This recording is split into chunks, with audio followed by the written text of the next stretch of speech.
Hello friends, ನಮಸ್ಕಾರ. First ನನ್ನ hair ನೋಡಿ ಎಷ್ಟು ಕರ್ಲಿ ಇತ್ತು ಅಂತ ಹೇಳಿ.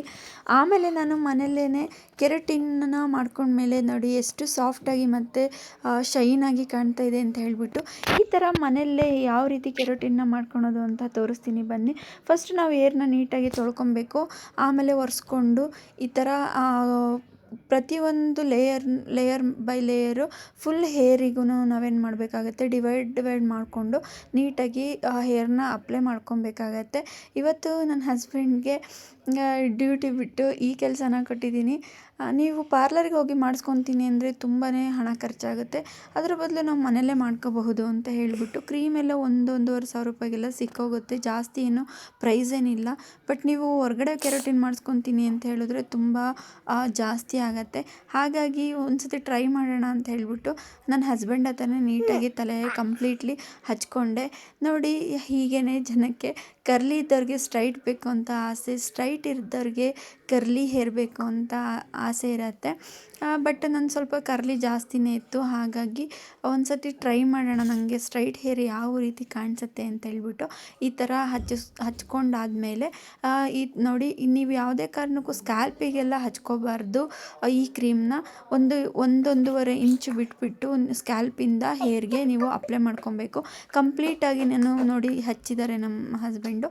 ಈ ಥರ ಹಚ್ಕೊಂಡ್ಮೇಲೆ ಒಂದು ಸತಿ ಮತ್ತೆ ಇನ್ನೊಂದು ಸತಿ ನೀವೇನು ಮಾಡಬೇಕಾಗುತ್ತೆ, ತಲೆ ಸ್ನಾನವನ್ನು ನೀಟಾಗಿ ಮಾಡಿಕೊಂಡು ಈ ಥರ ಒರೆಸ್ಕೊಂಡು ನಿಮ್ಮ ಸ್ಟ್ರೈಟ್ನರಿಂದ ಸ್ಟ್ರೈಟ್ ಮಾಡ್ಕೊಬೇಕಾಗತ್ತೆ. ನೀವು ಮನೆಯಲ್ಲೇ ನೀವು ಸ್ಟ್ರೈಟ್ನಿಂಗ್ ಮಾಡ್ಕೊತೀನಿ ಅಂದರೆ ಕಂಪಲ್ಸರಿ ನಿಮಗೆ ಸ್ಟ್ರೈಟ್ನಿಂಗ್ ಅವಶ್ಯಕತೆ ಇದೆ, ಬೇಕೇ ಬೇಕು.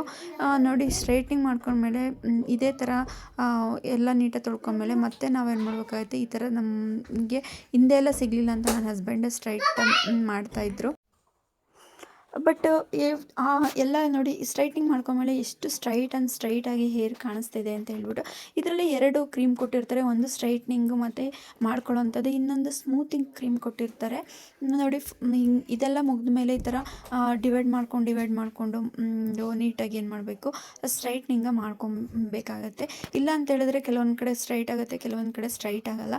ಕಂಪ್ಲೀಟ್ಲಿ ಎಲ್ಲ ಸ್ಟ್ರೈಟ್ನಿಂಗ್ ಮಾಡ್ಕೊಂಡ್ಮೇಲೆ ನೋಡಿ ನನ್ನ ಹೇರ್ ಈ ಥರ ಕಾಣಿಸ್ತಾ ಇದೆ. ನೆಕ್ಸ್ಟ್ ಇದಕ್ಕೆ ಸ್ಮೂತ್ನಿಂಗ್ ಒಂದು ಕ್ರೀಮ್ ಕೊಟ್ಟಿರ್ತಾರೆ ನೋಡಿ, ಈ ಕ್ರೀಮ್ನ ನಾವು ಅಪ್ಲೈ ಮಾಡಬೇಕಾಗತ್ತೆ. ಇದು ಅಷ್ಟೇ, ಎಲ್ಲ ಡಿವೈಡ್ ಮಾಡಿ ನೀಟಾಗಿ ಎಲ್ಲ ಕಡೆ ಹಚ್ಕೋಬೇಕಾಗತ್ತೆ. ಇದು ಸ್ಮೂತ್ನಿಂಗ್ ಕ್ರೀಮ್ ಯೂಸ್ ಮಾಡೋದ್ರಿಂದ ಹೇರ್ ಸ್ಮೂತ್ ಆಗುತ್ತೆ ಮತ್ತು ಸಿಲ್ಕಿ ಆಗುತ್ತೆ, ಒಂದಕ್ಕೊಂದು ಅಂಟ್ಕೊಳ್ಳಲ್ಲ. ನಿಮಗೆ ಸ್ಟ್ರೈಟ್ ಇರೋರಿಗೆ ಈ ಪ್ರಾಬ್ಲಮ್ಸ್ ಗೊತ್ತಿರಲ್ಲ, ಬಟ್ ಕರ್ಲಿ ಹೇರ್ ಇರೋರಿಗೆ ಗೊತ್ತಿರುತ್ತೆ ಯಾವ ರೀತಿ ಕರ್ಲಿ ಹೇರ್ ಇಂದ ತೊಂದರೆ ಆಗ್ತಾ ಇರುತ್ತೆ ಅಂತ ಹೇಳ್ಬಿಟ್ಟು ಈ ಥರ ನೀಟಾಗಿ ಬಾಚಣಿಕೆಯಲ್ಲಿ ಕ್ರೀಮ್ ಹಚ್ಬಿಟ್ಟು ಈ ಥರ ಸ್ಟ್ರೈಟ್ನಿಂಗ್ ಮಾಡ್ತಾ ಫುಲ್ ಕಂಪ್ಲೀಟ್ ಹೆಡ್ಗೆ ಅಪ್ಲೈ ಮಾಡಬೇಕಾಗತ್ತೆ. ಇದೂ ಅಷ್ಟೇ, ನೀವು ಯಾವುದೇ ಕಾರಣಕ್ಕೂ ಸ್ಕ್ಯಾಲ್ಪಿಗೆ ಮಾತ್ರ ಹಚ್ಚಲಿಕ್ಕೆ ಹೋಗಬೇಡಿ. ಯಾಕೆ ಅಂತ ಹೇಳಿದ್ರೆ ಸ್ಕ್ಯಾಲ್ಪಿಗೆ ಹಚ್ಚೋದ್ರಿಂದ ಹೇರ್ ಲಾಸ್ ಆಗುತ್ತೆ ಅನ್ನೋಕ್ಕೋಸ್ಕರ ಅಷ್ಟೇನೆ, ಸುಮ್ಮನೆ ರಿಸ್ಕಿ ಯಾಕಲ್ವಾ. ಅದಕ್ಕೆ ಈ ಥರ ಕಂಪ್ಲೀಟಾಗಿ ನೀಟಾಗಿ ಹಚ್ಚಬೇಕು, ಬುಡೋದಿಂದ ತುದಿವರೆಗೂ. ನೋಡಿ, ಮತ್ತೆ ಅದನ್ನು ತಲೆ ಸ್ನಾನ ನೀಟಾಗಿ ಮಾಡ್ಕೊಬೇಕಾಗತ್ತೆ. ಮತ್ತೆ ತಲೆ ಸ್ನಾನ ಮಾಡಿದೆ, ಒಂದು ದಿನ ಇಡೀ ದಿನವೇ ಕಳೆದೋಯ್ತು ನನಗೆ ಈ ಸ್ಟ್ರೈಟ್ನಿಂಗ್ ಮಾಡ್ಕೊಳೋ ಇದರಲ್ಲಿ. ಮತ್ತು ನೀಟಾಗಿ ತಲೆ ಎಲ್ಲ ಒರೆಸ್ಕೊಂಡೆ ನಾನು. ನಿಮಗೆ ಗೊತ್ತಿರಲಿ, ಈ ಥರ ಸ್ಟ್ರೈಟ್ನಿಂಗ್ ಮಾಡಿಸ್ಕೊಂಡ್ಮೇಲೆ ಯಾವುದೇ ಕಾರಣಕ್ಕೂ ರಿಬ್ಬನ್ ಆಗಿರ್ಬೋದು, ಜಡೆ ಆಗಿರ್ಬೋದು ಹಾಕ್ಕೊಳ್ಳೇಬಾರ್ದು 1 ಮಂತ್ವರೆಗೂ. ಯಾಕೆ ಅಂದರೆ ಮತ್ತೆ ಹೇರೆಲ್ಲ ಹಾಗೆ ಉಲ್ಟಾ ಅಂದರೆ ಸುಳ್ಳಿ ಆಗೋಗುತ್ತೆ. ಅದಕ್ಕೆ ನೋಡಿ ಎಷ್ಟು ಕ್ಲೀನಾಗಿ ಕಾಣಿಸ್ತಿದೆ ನನ್ನ ಕೂದಲು ಅಂತ, ಬೌನ್ಸಿ ಆಗಿ. ಇಷ್ಟ ಆದರೆ ಪ್ಲೀಸ್ ಲೈಕ್ ಮಾಡಿ.